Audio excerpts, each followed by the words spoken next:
Hi, welcome to my kitchen. Today it's all about this classic Mexican style shredded beef with roasted tomatoes and green chili.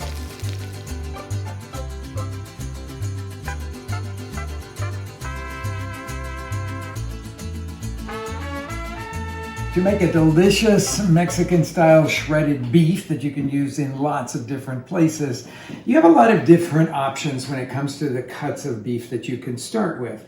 Probably the number one choice for most people would be beef chuck, and you can buy boneless beef chuck and cut it up to small pieces. My very favorite is to use short rib, but of course then you've got to buy short ribs that are on the bone. That's what I have here.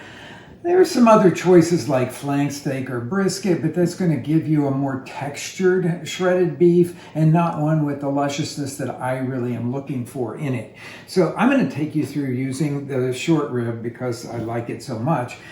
This is the style of short rib that you usually would braise, and it has the rib bone on one side like that and the meat on the other. So you just want to go in and cut that meat off of the bone. You'll notice here that I'm using an easily cleanable cutting board here. Get those all off of there. Now, if you want, you could use these or even save these bones and make a really delicious stock out of them. We are going to simmer this beef until it's completely tender, but not use that beef broth. So you might want to actually add a little extra water to your pot and throw the bones in there and make a really good stock out of it. So I'm going to cut these into roughly 1.5 inch size pieces here. The size doesn't matter too much at this point because we are just going to simmer it. But you want to break it down into slightly smaller pieces to make the shredding, which will happen after this, go easily. And if you want to go back and really trim up the bones, do it. Okay, so I've got some water that's on here, and I brought it to a boil. This is about 1 quart, which is kind of what you need for something like this. And I'm going to put the beef into the boiling water. When you're going to use the meat in a separate preparation, then you bring the water to a boil first. If you are looking for a really great stock, then you start in cold water to bring as much of the flavor of the meat out as possible. But clearly here, we're looking for the deliciousness to stay in the beef. Now, as this comes back to a boil, if you want to have the broth be beautifully clear to use for another preparation, then my recommendation is that during the first 10 minutes or so that you skim it.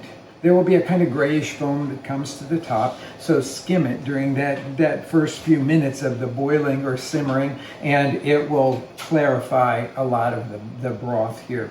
I'm not going to use the broth in that way, so I don't really have to do that part, so I can go ahead and add our aromatics to it. I've got a couple of bay leaves that are going to go in here. This is about 1 teaspoon of Mexican oregano. Remember, if you buy it at the Mexican grocery store, it will be in the whole leaf form, and it'll even have a few of the little stems in there. And then crush it between your palms and put that down there. I'll get this out of our way here.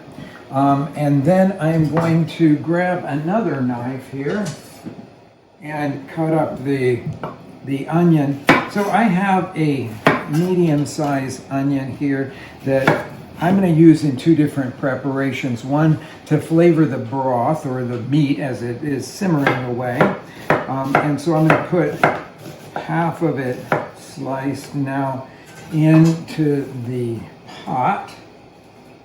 And then the other we will save for making the shredded beef, the seasoned shredded beef filling.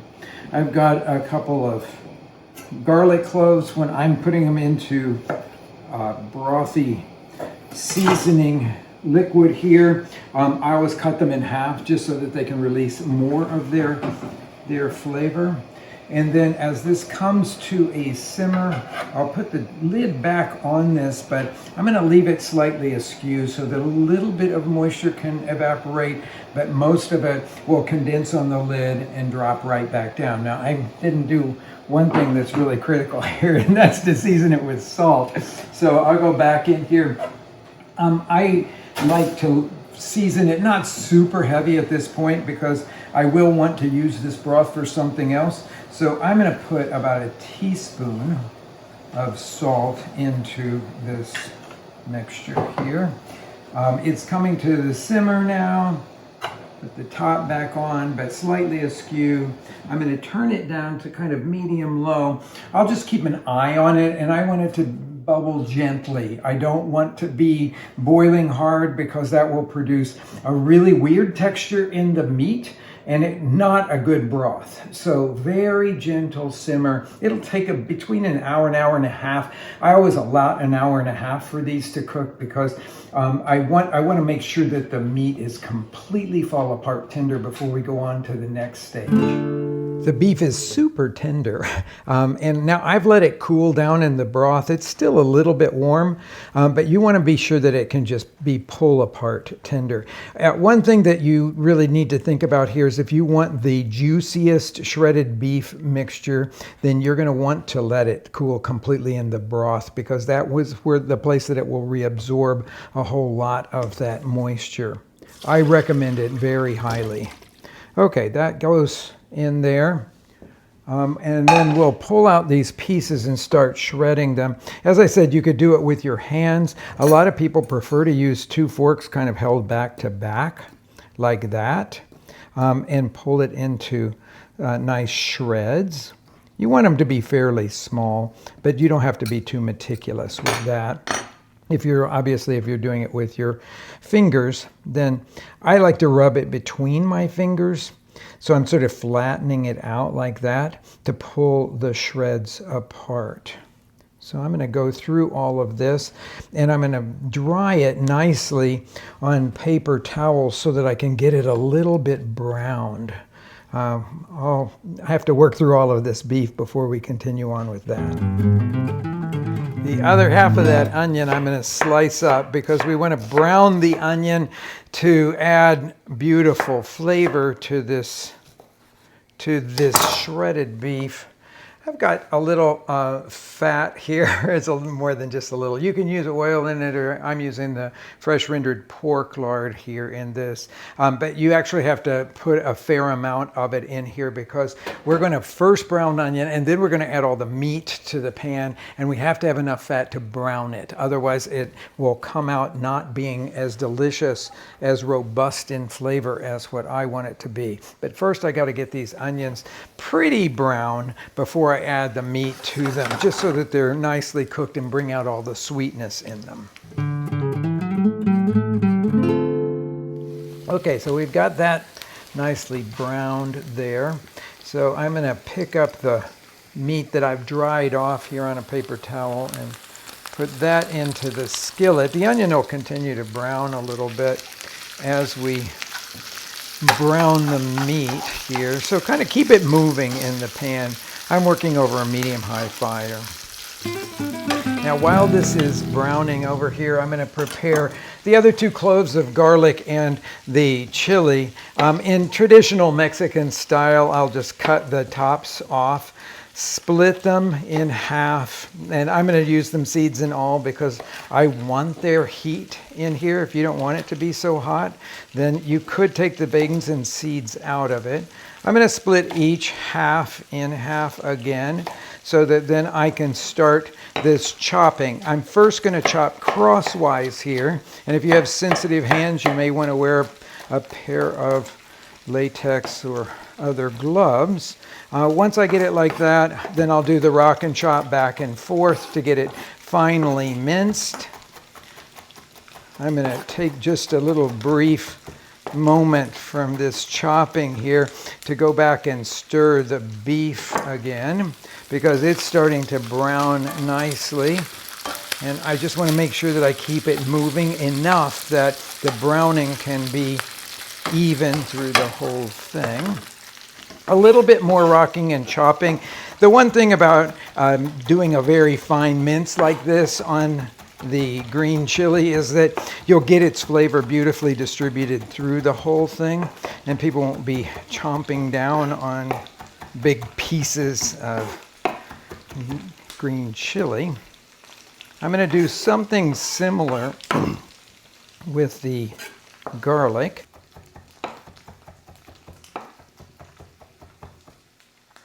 Of course, if you had a little microplane grater, you could do it on that, or a one of the garlic presses. Let's take a quick look at these. Oh, it's browning really beautifully. Again, it's the amount of fat that you have in the pan that will make it brown beautifully. And usually this, if you're going to use it as a taco filling, say, it's used in fairly small quantities. So the richness is really welcome, I think, in that regard. I'm using fire roasted tomatoes in a can, and I'm going to puree them. You could do this in a blender or a food processor. Nothing very magical about it. So easily a food processor will blend these pieces into, I'm going to call it a coarse puree.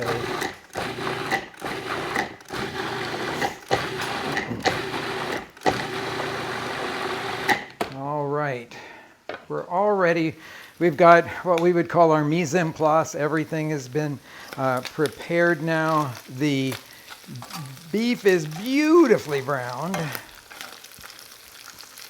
And I'm going to add to it now the garlic. I usually like to add garlic when I know that within a couple of minutes at most I can stop its cooking, which I'm going to do by putting the tomato in here. So I want this to be in here for about a minute or so just to take its raw garlic flavor away, but not long enough to brown it real well.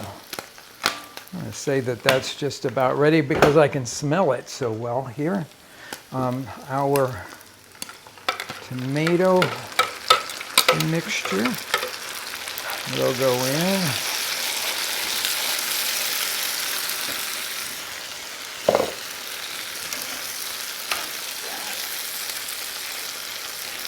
And finally, we will put in the green chili.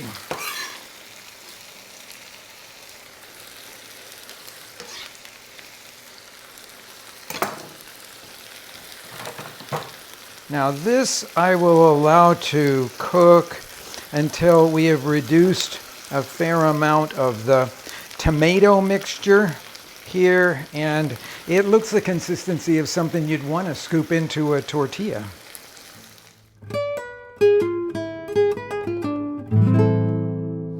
Classic flavors. I've cooked this long enough now that the tomato sauce has basically been absorbed into it. I want it to look really juicy but not saucy. That way you could put this into a tortilla and eat it and it would just be perfect. It's going to need about a half teaspoon more of salt. So I'm going to start with a scant half teaspoon there. Those of you that haven't seen my measuring video about how I measure with my fingers, you have to see that one, because once you learn how to do that, it really stands you in great stead for lots of other things. That's exactly right. And I'm going to put it into a bowl here. This filling is pretty spicy because I put the 2 serranos into it, but you could do more if you like it really spicy, less if you want it to be milder, whatever. When you make this classic shredded beef Mexican style, everybody will be your friend. It is such a great and classic and satisfying flavor.